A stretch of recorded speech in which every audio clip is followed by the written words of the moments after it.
Good day and welcome to Taiwan Talks. I'm Wen-Ti. Last week, Taiwan's opposition party KMT's chairperson Cheng Li-wun returned from a 6-day visit to the People's Republic of China.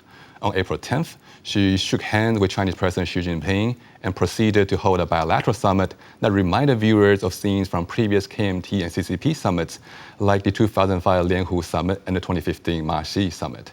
On the final day of her China visit, Beijing's Taiwan Affairs Office announced a list of so-called 10 measures, which Beijing described as goodwill gestures aiming at boosting exchanges between the two sides on tourism, trade, infrastructure, culture, and youth exchanges. The reaction back in Taiwan, however, has been a bit more mixed. The opposition KMT calls the 10 measures a generous olive branch from Beijing, while the ruling party DPP has dismissed them as sugar-coated poison pills. So what happened at the meeting between Chinese President Xi Jinping and Taiwan's opposition leader?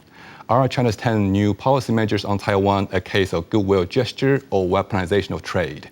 And finally, what are the implications of this summit for Taiwan and for U.S.-China relations in Taiwan's all-important election year? To unpack all these issues and more, I'm joined by two very distinguished guests today. First, we have Zeng Weifeng, National Cheng Chi University IIR Associate Research Fellow. And joining us online from Houston is Dennis Wong, Sam Houston State University Polyscience Associate Professor. Dennis, Weifeng, thank you so much for joining us today. So first, let's get a taste of what Xi Jinping and Cheng Li-wun respectively said at their meeting. Watch. 我们愿在坚守九二共识、反对台独的共同政治基础上，同包括中国国民党在内的台湾各政党、团体、社会各界人士一道，加强交流对话，为两岸谋和平，为同胞谋福祉，为民族谋复兴。把两岸关系的未来牢牢地掌握在中国人自己的手中。可持续性的对话与合作机制，使两岸的和平发展走向不可逆转，从根本上消除所有的冲突诱因。So let's start with you, Weifeng. What's your overall assessment about this summit? What are the main takeaways for you? I think having exchanges is not a bad thing, especially when we have such, worry about, like a lot of people evaluate there will be a coming war next year in 2027. But having this meeting actually signals that the parties, KMT and CCP, they have capacity to have interactions. And also using this meeting, China also signaled that there is no rush in unifying Taiwan by force. So I think there are a lot of signals from this meeting, but at least I think having exchanges is a good thing to alleviate these worries. All right.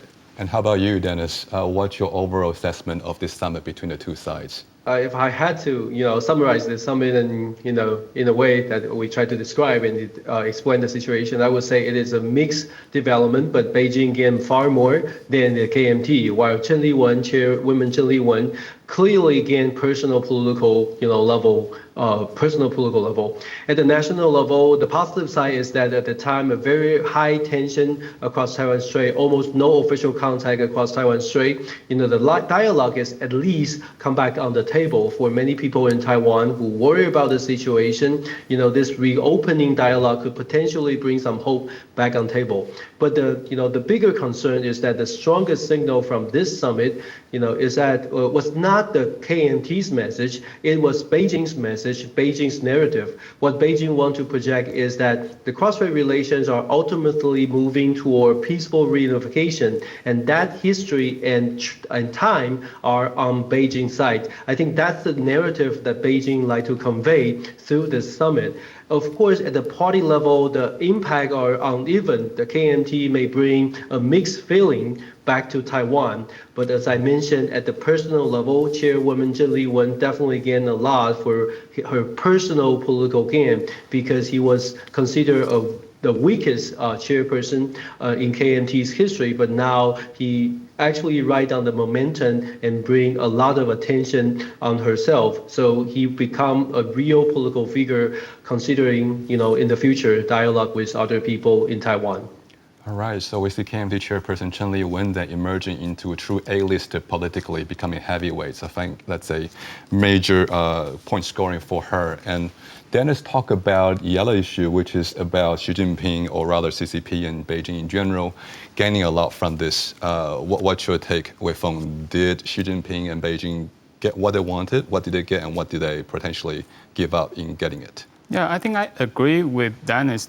Just mentioned that actually Xi Jinping, we can see that Xi Jinping did get more than Zheng did, because if you take a look at recent the CCP's Taiwan policy, you know that their goals recently is first to pursue cross-strait exchanges and to increase the level of integration between the two sides. And the second goal is to unify any potential, force that support unification in this island. So actually, from this meeting, you can see that Xi Jinping actually did both. So I do think that China actually gets more than the KMT did. But this might be a gamble for Cheng Li-wun, because we see that Zheng actually want to achieve a lot from this meeting in person or within the party, and even for the next local elections or the presidential elections in 2028. So I think this is more like a gamble. They know they cannot get more than China, but they see the future rewards from this meeting. For example, maybe there will be a peace bonus for the KMT to have an advantage in the following elections. Some observers make the point about how Xi Jinping didn't directly talk about the wordings like One China principle so much this time, or things like one country, two systems, for example, and rather he talked more about the 1992 consensus and how that leave a bit more room for ambiguity, perhaps to KMT's or Cheng Li-wun's advantage. What's your take in terms of how conversations about Taiwan's political status and Taiwan's relation with China was handled during this meeting? Yeah, I think first, yes. This time Xi Jinping, including the CCP, actually take a milder approach in advancing the unification or One China agenda. Not like in the past, always focus on One China, but this time they didn't even mention unification, but they mentioned a very important point they recently pursue, which is the unification of the nation. So it's kind of or solidarity, national solidarity, or the nationality. So one nation or one Chinese nation is what they pursue. Maybe not unifying immediately by law, or the two sides can have like real, de facto unification. But at least you have to admit we are a family. We are the same. We belong to one nation. I think that's Xi Jinping's goal. And they also allow Cheng Li-wun to mention 中华民国. They mentioned ROC during the trip, right? I think that's important because someone say that this is a important step back by the CCP in the trip to give Cheng Li-wun more advantage. But I think that it's not a big problem for the CCP. If you go to China to see their video shows or to see their dramas, there are so many dramas, especially the dramas about the war against Japan. Right. You always say the ROC flags. You always they also show the ROC on the TV, so it's not a big problem for them. So ROC is not taboo per se, but it's more often referred to in the past tense. They allow you to say that in China, but they don't allow you to say in international setting. Like international event, you cannot say that. But in China, we are the same family. You can say that. They just don't think ROC exists anymore. So that's the that's the key point for them. So now I think they are learning the Taiwanese situation. They actually adapt to the environment. They change a little bit, become a little bit milder to the Taiwanese and also to the parties in Taiwan. I think they want to achieve something, but it's not a rush for them to unify in Taiwan immediately. All right, that's I really like the point about rhetorical red lines for China is actually different depending on whether they're doing it in international setting or domestic settings, isn't it? Dennis, I guess I want to have a similar question for you as well. How do you feel the political relations question, wording and whatnot are handled in this meeting? And perhaps by extension, how do you feel that KMT chairperson Cheng Li-wun's discussion about her 5-point proposals, for example, e.g. asking for more international space for Taiwan, how effective has it been and how receptive do you think Beijing would be to these outreaches?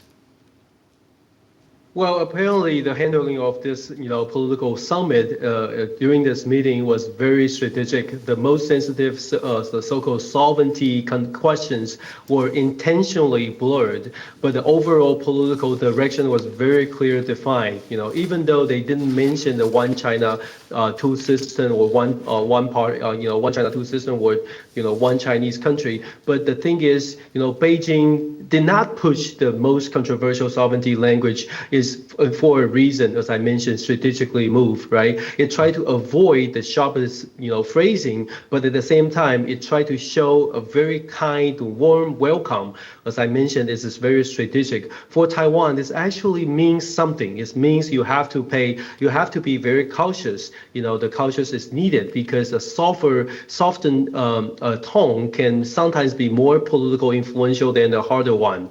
Regarding Cheng Li-wun, Chairwoman Cheng Li-wun's, 5-point plan, unfortunately, I don't think Beijing will seriously act on Chairwoman Cheng's 5-point proposal, at least not in any substantive way. The reason is simple. Given Beijing's current position internationally and across the Taiwan-Strait, it has very little incentive to make real concessions to any, a party in Taiwan, let alone an opposition party still not in power. This is specifically true on issues like expanding Taiwan's international space.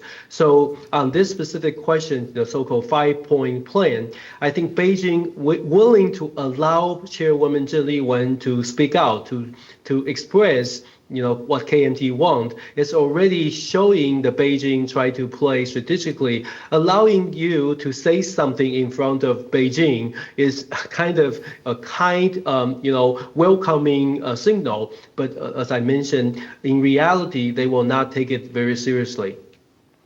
All right, thank you for that, Dennis. And okay, let me add this for our audience about the 5-point proposal. Cheng Li-wun put forward what she called her 5-point proposals, including, among other things, calling on Beijing to strengthen KMT-CCP dialogue platform, allowing more international space for Taiwan's participation in international organizations, and various other points that have to do with, again, expanding Taiwan's outreach international space in various settings, and of course, promoting cross-strait stability and peace. These are the broader contour of Cheng Li-wun's 5 points. Of course, whether Beijing will be particularly receptive to it remains to be seen. Taiwan government expressed its concerns about China's intentions after Cheng Li-wun's China trip. Take a look. 如果这项合作是在第一，未正视中华民国存在的事实，也没有尊重台湾人民的意愿，以及中共持续对台军事威吓的情形下进行，政府绝不接受。 So these are some of the deliverables from the trip. Well, the Chinese government unveiled a package, what we mentioned, 10 measures for Taiwan after this visit. These measures include, among other things, liberalizing political party-to-party dialogue, youth exchanges, tourism, resuming regular direct flight between the two sides, as well as expanding flight destinations and more market access for Taiwan's agricultural and fishery products, as well as online influencers and short video creators that is covering more cultural creative content industries as well. Moreover, there's more emphasis on direct air, water, and gas linkages between Taiwan's offshore island Kinmen and the nearby Chinese city of Xiamen. So, Wei Feng, that's a long list, 10 measures, quite a mouthful. How about you highlight for us what are the main items of interest, which are the ones that may have more interesting impact over time? I think if you evaluate these 10 measures, some are new, some are, I think, old measures that has been conducted for a while. And I think the 10 measures, you can categorize these 10 measures into by their feasibility. Some are feasible. For example, party-to-party exchanges are not a problem because the KMT has the authority and capacity to conduct this kind of meeting regularly with the CCP, right? So this is a party-to-party exchange. I don't think that would be a problem. But when it comes to, for example, the tourism in Taiwan, like the CCP or China, they unilaterally allows tourists to have a trip, to travel to Taiwan, but it's still, this kind of policy is still under the Taiwanese government's jurisdictions, which the CCP currently still did not allow Chinese tourists to freely travel in Taiwan. So that's a problem. You need to have the government-to-government negotiation. Also include, I think maybe the most important, which China has been doing for a while, but not really successful, and the CCP still mentioned this time, is the Kinmen and Maju, the 4 links, 四通, for example, including the electricity, gas, water, and also the bridge. It means that Kinmen, if it really become a thing, Kinmen will be have the reliance on Xiamen, also Fujian, which means like it's impossible for Kinmen to support independence. So I think that's the goal, and that is also what the Taiwanese government really is really concerned about. Right. So yeah, it's hard to see Kinmen being able to survive on its own if integration of its gas, electricity, and water whatnot happen, and someday Beijing decide to cut it off, right? Yes. How about you, Dennis? These 10 measures, are they old wines in new bottle, or are they interesting new developments? What's your assessment here about the highlights and lowlights? Yeah, I would say I agree with what you just described. It's an old wine in new bottle, but the political packaging or political signal this time is more targeted than before, I would say. If we look back to history at ECFA, for instance, there were 31 measures or the 26 measures and the earlier exchange program. So basically, Beijing has long, used similar toolkits: economic incentive, exchange program, opportunities, selective preferential treatment to reduce Taiwanese resistance and build some level of dependence, or the so-called goodwill. So in terms of policy instrument, there is not much that it is fundamentally new. What is different this time is that the political choreography, which means this measure are ruled out immediately after Chairwoman Cheng Li-wun's visit. So this creates a much stronger or clear impression that if you agree with us, if you agree with, the One China idea or the 92 consensus, you will gain something. The signal is directly delivered to the Taiwan society. So you may argue, Taiwanese people may not like it, but don't forget, given the economic situation, it could change. If Taiwanese people suffer or experience a downturn economic development, then there will be more people in Taiwan society willing to take this kind of risk, given of certain authority in return, they'd like to get a stabilized economic situation. It is kind of the incentive the Beijing want to deliver. So I think this time is, as I mentioned, is more, China now or Beijing now is more sophisticated in terms of sending the signal to Taiwan society. That's the concern, and that's the reason why the current incumbent party kind of against the idea. But at the same time, the incumbent party, the ruling party, also need to work harder to kind of lower the tension across Taiwan Strait, or at least increase the confidence level among the Taiwan society. So make sure that everyone will enjoy our prosperity instead of suffering, and try to get the incentive. All right, and Dennis mentioned the point about the idea of conditionality, basically agree with 1992 consensus, or there will be no such opening, no such exchange of potential benefit, economic and otherwise, from Chinese side. And this is one reason, I think, why there are some observers inside Taiwan who frame it as a potential is instrument of political leverage as much as, if not more than, as a gesture of genuine goodwill. I'm just wondering, Wei Feng, what's your take in terms of the risk and benefit of this conditionality? Yeah, I think, of course, like Beijing now is not just offering benefit to win hearts and minds. Beijing now is openly saying that the benefit flow through a political test, right? So, that makes this measure looks less like a goodwill and more like leverage, right? So I think I agree with that. But the thing is, like if you checked, I think the political condition on the 10 measures there are two conditions. The first one is 1992 consensus. The second one is anti-Taiwan independence, right? But it doesn't mention support unification. So I think it is still a softer positions on Taiwan. And I want to come back to Dennis here about what's your assessment here in terms of this summit between Cheng Li-wun and Xi Jinping, in terms of what kind of impact they may have in terms of KMT's electoral fortunes and perhaps KMT's branding as the party of cross-strait peace at the time when there are perhaps more cross-strait tension, when Taiwanese voters may have some concerns or question marks when it comes to what does a closer relation between the two sides may mean. Yeah, I think the perception or the feeling among Taiwan voters still unfolding. The reason is people still observing and people still, checking whether this the 10 measure or whatever benefit could actually land it in Taiwan. But the thing is, given the mainstream public opinion in Taiwan over time, especially over 80-85%, every survey shows Taiwanese people like to maintain status quo. I really don't think Taiwanese voter will accept the friend so easily, at least not across the board immediately, in this upcoming 2026 election.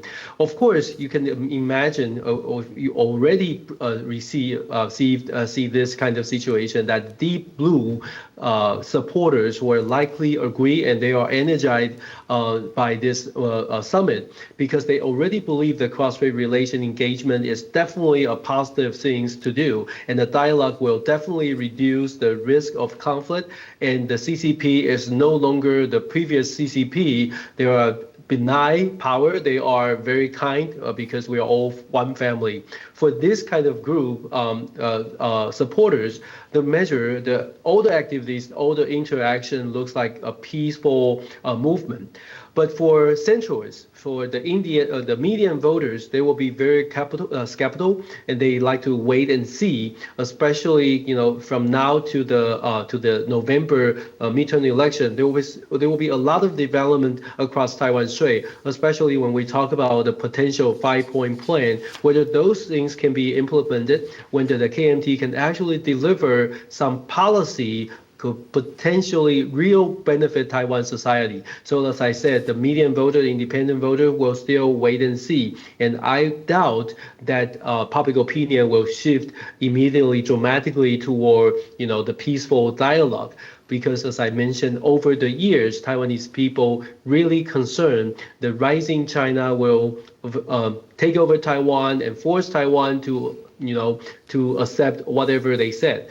Given what we learned and what we observe over this summit, and we just discussed, China now, the Beijing now has a very strong signal and very clever way to deliver message. So I would say the 2026 upcoming election will be a very, it's a big challenge to KMT, and it's also a real test for the so-called Zhenxi summit, and test on the impact of this summit in KMT's future. So after this 2026 election, I think KMT will have to, make a new adjustment. If everything goes well, then they will continue. But if not, then they will have to shift their direction, shift gear, and reconsider the whole thing, especially on their cross-strait relations, China policy.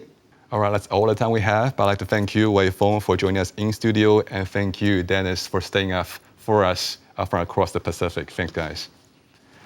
On behalf of our team here at Taiwan Talks, I'd like to thank you, viewers at home, for tuning in. Come check us out on YouTube, and until next time, it's good night from us from Taipei.